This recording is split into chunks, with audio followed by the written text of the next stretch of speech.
Alright, it's time for another TWT unboxing. After my last TWT body, I was going to probably not get another body because I had a really loose heel joint fit with the neck, and I ended up having to shim that body. I've had really good luck with their necks, but the bodies have, well, I've only had one body, so I had some kind of pain issues and all, but the holidays came around and sales came around, and there was one I really liked, so I thought I would give it a try again, so here we are. This is their Sienna Burst. I've always liked this color anyway. I do wish they would route this HSH to a I use single coils, but to just give more room.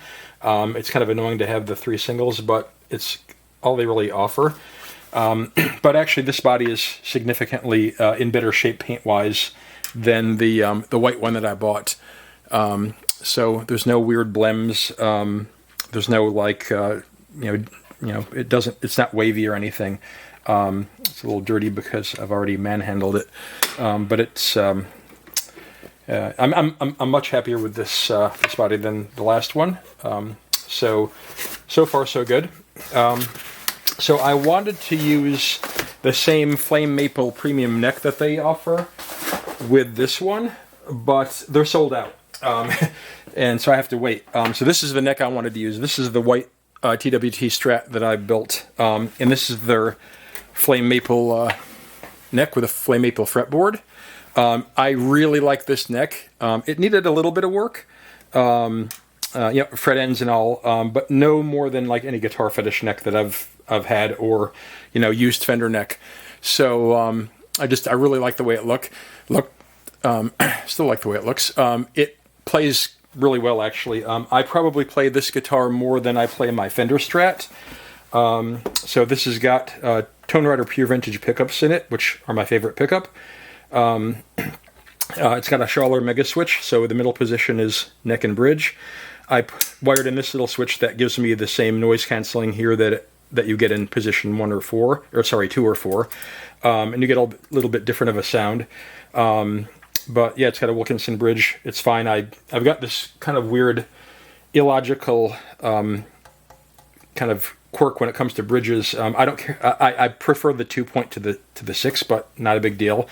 I don't care if it's block or bent saddles, but my weird quirk is I hate screw-in trem arms, and this is a press-in, so it's easy to pull out if you want, and there's a little set screw under here to set the tension, so you can kind of put it where you want it and not worry about like losing the spring or whatever. So I do like that trem. But this body, I'm not sure if you can see on the camera. Sorry, this is actually a new camera. I'm not sure how the sound is going to turn out. I had to put a little shim right in here. I used a neck shim that's supposed to go under the neck, and I put it in there, and I actually colored it with a paint pen. Had to glue it to the body because that's how loose it was. But once I put it in there, no more problems. But I was worried that the new body was going to be, the new body and neck were going to be the same amount of loose. So since I couldn't buy that neck yet because it's out of stock, I went ahead and got their Canadian maple regular neck, and it's actually really nice looking. It's a bit pale. I didn't know how pale it was going to be because I bought one of the TWT roasted maple necks, and it's very, very dark. It's way darker than it looks on the website, so I was thinking maybe this would be darker than it looked on the website, but it's not. It's pretty pale. It's got the satin finish. I might think about stripping the finish off and making it darker. I don't know. It depends on how it ends up looking. I can already tell that it's going to need fret work because, yeah, it grabs a microfiber. You could probably saw a tree with this. So yeah, it's going to need fret end work. Not a big deal. A lot of it's freezing cold outside. It just got here. It's like 26 Fahrenheit out. But for 85 US, it looks like a nice neck. It's a bone nut. So that'll go on there. But the moment of truth is going to be seeing how that fits. All right, here we go. All right, so this is definitely better than the white one. It's you can push it this way, but you always can because it's not like, it doesn't wiggle like a mile. Once you push it this way, it's pretty tight. I don't see a huge gap. It's not perfect. I mean, it's not like a tone bomb where like you kind of have to like squeeze a neck in there and it's really in because it's a matched pair. But it's way better than the white one, so yeah, I'm happy with that. Like I said, I don't know.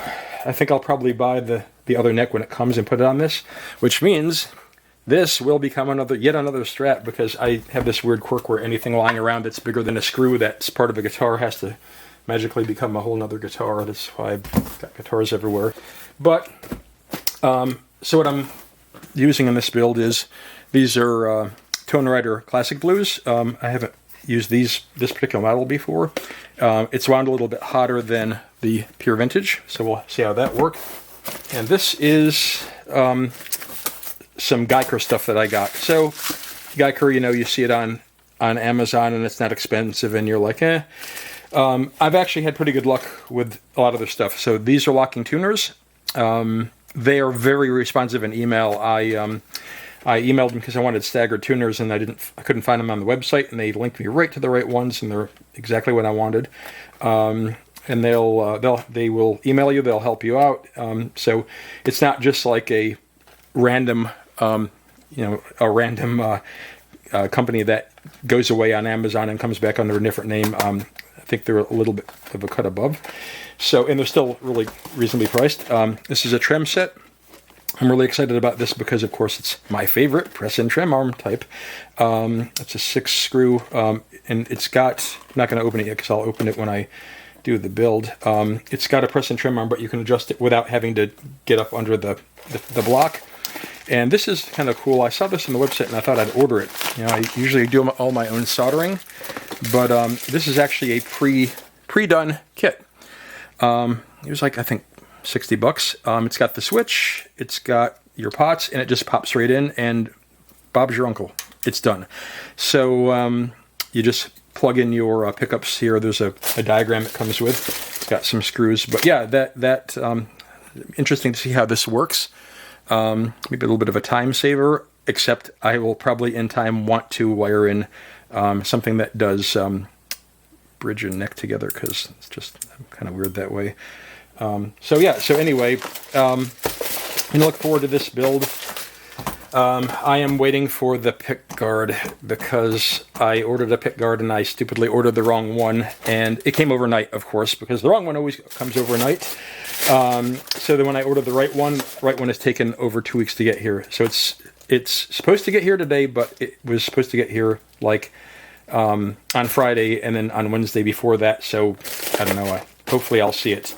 But once I get the pick guard, I will kind of continue. There's one other little thing I wanted to mention while this thing is running, and that is that if you're thinking about a TWT neck or body with like an existing kind of Fender body or neck, this is a Squire Affinity neck that I have from the guitar that I re-necked, and it's, you know, it fits perfectly in all my Fenders, but if I try to put it in a TWT body, boy, it does not want to fit. So keep this in mind. They have a slightly narrower neck pocket than I think Fender uses. So yeah, you're going to have to do some fiddling to get a Fender neck in here. And that means that if you put a TWT neck in the Fender body, it's probably going to be loosey-goosey, so keep that in mind. I don't know if they're all that way, but this one is. So, and I tried to put this in the white one, and it was, even though the white one is loose with the TWT neck, it was a little bit rough. So just something to keep in mind if you're thinking of mixing and matching. So anyway, I'll make another video when the pick guard gets here.